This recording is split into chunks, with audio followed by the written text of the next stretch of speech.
को थप्पड़ जड़ने का भी आरोप लग रहा है। अरे महाराज साहब अफवाह है। बेल्ट भी निकाले। अरे हम बेल्ट कभी कभी कभार पहनते हैं। वो राज्यपाल महोदय कार्यक्रम था, शर्ट को इन करना था इसीलिए हमने बेल्ट पहना था।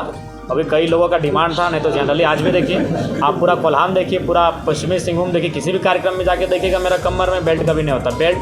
बेल्ट हम नहीं रख पाते, हम रुमाल नहीं रखते हैं, हम हाथ में घड़ी नहीं रखते हैं। घड़ी भी हम विशेष दिन पहनते हैं उस दिन। और उसके बाद नियोजन संबंधित मामले आए, कुछ अन्य मामले भी आए और उन मामलों को लेकर उपायुक्त से लेकर कंपनी के प्रबंधक, महाप्रबंधक समेत तमाम पदाधिकारियों से हमने बातचीत की और जो भी बातचीत हुई वह सकारात्मक बातचीत हुई। कई जगह जो पेमेंट वेतन है उसे बढ़ोतरी को लेकर बातचीत हुई।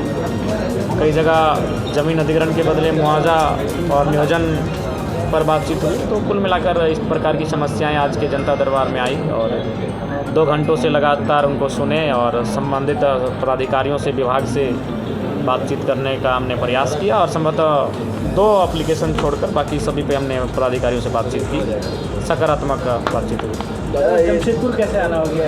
यहाँ से लोगों का डिमांड था या नहीं? हम लोग तो पूरे राज्य का भ्रमण कर रहे हैं और जमशेदपुर, कोल्हान, कोयलांचल का एक भावनात्मक संबंध है। दोनों जो क्षेत्र हैं, प्रमंडल हैं, दोनों का जो भौगोलिक स्थिति है, हालांकि कोयलांचल प्रमंडल नहीं है लेकिन कोयलांचल का जो सीमा है और कोल्हान की जो विषय हैं तो वो आपस में कनेक्ट करते हैं। यहाँ टाटा जमशेदपुर, तो वहाँ BCCL, CCL, ज़मीन अधिग्रहण, खनन, माइंस उद्योग, ये सारी चीज़ें आपस में एक दूसरे को जोड़ती हैं। तो इसलिए कोयलांचल में रहकर भी कोल्हान के दर्द को बहुत करीब से हम लोगों ने समझा है।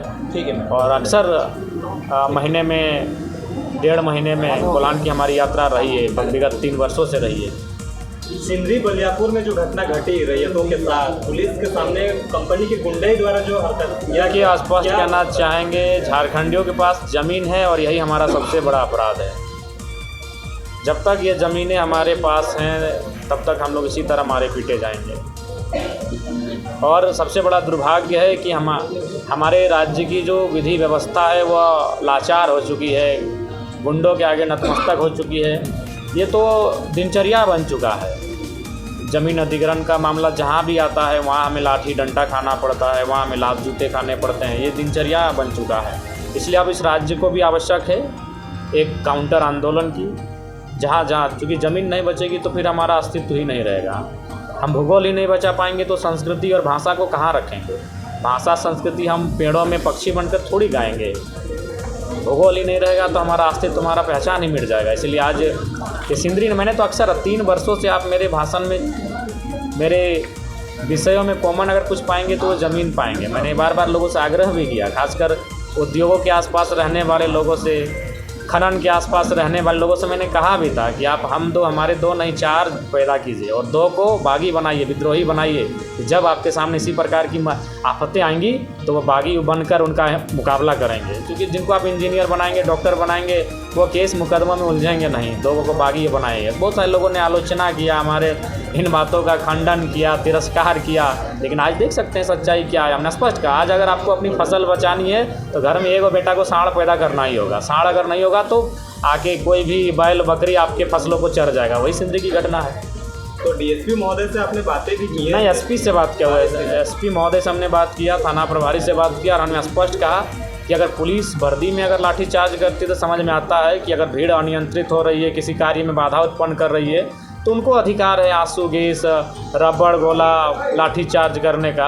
लेकिन उनके सामने जिस प्रकार से कुछ लोगों ने, यानी सेल के गुंडों ने लाठीचार्ज किया है, ये तो शर्मनाक है। ये बिल्कुल प्रशासन के कार्यशैली पर प्रश्न चिन्ह लगा रहा है। और हमने स्पष्ट कहा कि उनको आप सीधे गिरफ्त में लीजिए, नहीं तो फिर ग्रामीण का जब काउंटर करेंगे तो फिर आप उसे हिंसा का नाम मत दीजिएगा। कुछ लोग आपके ऊपर साजिश रच रहे हैं। साजिश रचेंगे, चूँकि 25 सालों में झारखंड की राजनीति में एक सरल विधायक आया है जो अपनी सैलरी को जनता को डोनेट करता है, जो सरल साधारण तरीके से जनता के बीच रहता है। तो राजशाही, आज अगर भगत सिंह भी रहते तो शायद ये आज के लोग उन्हें नहीं पचा पाते। ये साम्राज्यवादी सोच के लोग, ये पूंजीवादी सोच के लोग, ये भगत सिंह को भी नहीं पचा पाते, बिरसा मुंडा को नहीं पचा पाते। तो हम तो एक हम जयराम महतो हैं। विधायक जयराम महतो पर थप्पड़ जोड़ने का भी आरोप लग रहा है। जय महाराज जी साहब, अफवाह है। बेल्ट भी निकाले। भाई हम बेल्ट कभी कभार पहनते हैं। वो राज्यपाल महोदय कार्यक्रम था, शर्ट को इन करना था, इसीलिए हमने बेल्ट पहना था। अभी कई लोगों का डिमांड था, नहीं तो जनरली आज भी देखिए आप पूरा कोल्हान देखिए, पूरा पश्चिमी सिंहभूम देखिए, किसी भी कार्यक्रम में जाके देखिएगा मेरा कमर में बेल्ट कभी नहीं होता। बेल्ट हम नहीं रख पाते, हम रुमाल नहीं रखते हैं, हम हाथ में घड़ी नहीं रखते हैं। घड़ी भी हम विशेष दिन पहनते हैं। उस दिन चूँकि टाइम 15 मिनट दिया गया था हमको, तो हमने घड़ी पहना था। उसके बाद घड़ी हम यूज़ नहीं करते हैं, सीधा अब इलेक्शन में यूज़ करेंगे या तो फिर किसी विशेष कार्यक्रम में यूज़ करेंगे, और फिर जब हम टी शर्ट पहनेंगे चूँकि घड़ी का लुक दिखेगा। अच्छा, रैयतों को अगर इस तरह से समस्या होती है तो जयराम महतो ने कहा आंदोलन भी करना पड़े तो आएंगे, तो लीड करेंगे जयराम महतो और उनके लोग। अरे भाई, जहाँ भी ऐसा आंदोलन हो रहा है वहाँ लीड जेलकेम ही कर रही है, चाहे रामगढ़ हो, बूढ़ाखाप हो, कोल्हान हो या धनबाद हो, हर जगह तो लीड में हम ही लोग हैं।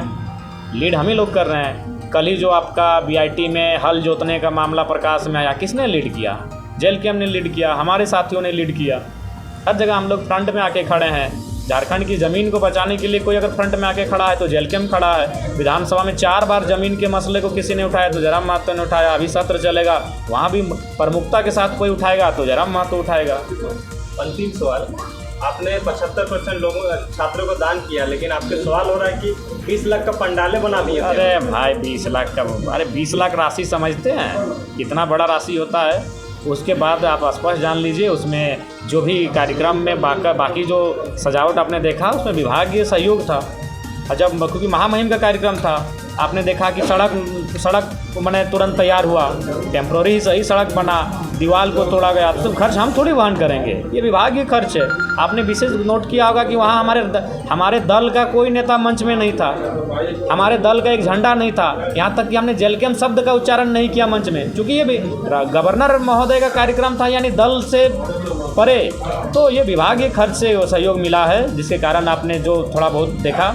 और बाकी जो था ये कहने की बातें, और जो लोग कह रहे हैं उनको कहिए कि अपना शादी ब्याह में और आप लोग नर्तकी और मैंने नृत्य में आप लोग ऐसे कई गुना रुपए खर्च कर देते हैं। जब प्रतिभा और सम्मान में लोग कोई खर्च कर रहा है तो आप लोग को पीड़ा हो रही है। जयराम महतो पे हिसाब मांगा जा रहा है उस चीज़ों को लेकर? नहीं, बिल्कुल, अगर हमें जनता मांगेगी हम दे देंगे। हमारा तो हर चीज़ सार्वजनिक है, हमने तो शुरू से कहा है। जनता अगर हमें हिसाब मांगेगी, जो जनता, तो हम निश्चय दे देंगे। उसमें देने में क्या है? हम तो अपना पहली बार है कोई विधायक जो आपको बता रहा है कि विधायक का सैलरी क्या आता है। आप महिलाओं का 1000 रुपये रंजन करो। नहीं, आप लोग उसको थोड़ा सा गलत वे में ले जा रहे हैं। एक विधानसभा में बहुत सारी माताएं बहनें हैं, सबको संभव नहीं। हमने ये कहा है कि हम लोग एक समीक्षा करेंगे हमारे विधायक बनने के बाद, विशेषकर जो प्रवासी, मैंने प्रवासी को हमेशा प्रमुख स्थान रखा है। तो ऐसे प्रवासी मजदूर जिनका देहांत हो गया सऊदी में, कुवैत में, मलेशिया में, ट्यूनीशिया में, चेन्नई में, गुजरात में, तो उनकी हम समीक्षा करेंगे, उनके परिवार की स्थिति कैसी है। अगर अत्यंत दयनीय है तो हम प्रयास करेंगे ऐसे परिवारों को अपना जो निजी वेतन है उससे सहयोग करेंगे। दादा, बिहार में चुनाव होने जा रहा है, ऐसे में क्या नहीं, देखिए अभी बिहार में बाहर रहने दीजिए, हम लोग अपना झारखंड को संवारेंगे। काहे ले, अभी हम तो चाहेंगे कि बिहार के भाई झारखंड को डिस्टर्ब ना करें और हम लोग झारखंड वाले उनको डिस्टर्ब ना करेंगे, अपना फले फूले।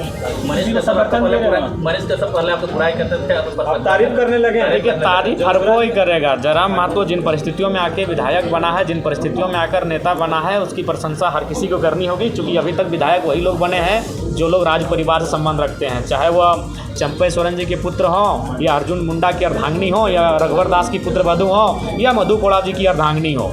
आपके कोल्हान में ही देख लीजिए, सैकड़ों ऐसे उदाहरण मिलेंगे। तो निश्चय ही उन परिपाटी को तोड़कर हम आए हैं राजनीति में, तो जाहिर सी बात है प्रशंसा तो लोग करेंगे। रघुवर दास के क्षेत्र में आए हैं जी, देखते हैं, उनसे बातचीत करते हैं कि आप ऐसे तो अभी बेचारे चुनाव में मैंने विधानसभा के अंदर है नहीं। तो सर ये सेंट्रल तो सर हमारा DDS के बारे में ग्रामीण डाक जो है सर, यहाँ का देखिए आप निश्चिंत रहिए, इन सारी चीज़ों को लेकर हम लोग अपनी आवाज़ को बुलंद करेंगे। थोड़ा सा अवसर देना होगा कि जेलकेम एक विधायक की पार्टी है और उस पार्टी से लोग लाखों अपेक्षाएं रखते हैं, और उन लाखों अपेक्षाओं के लिए हम लोग कतरा भी नहीं रहना, पीछे हट रहे। लेकिन उसके लिए हम लोग को भी थोड़ा सशक्त होना होगा, हम लोग को भी एक स्ट्रेटजी बनाकर उस दिशा में काम करना होगा। धन्यवाद।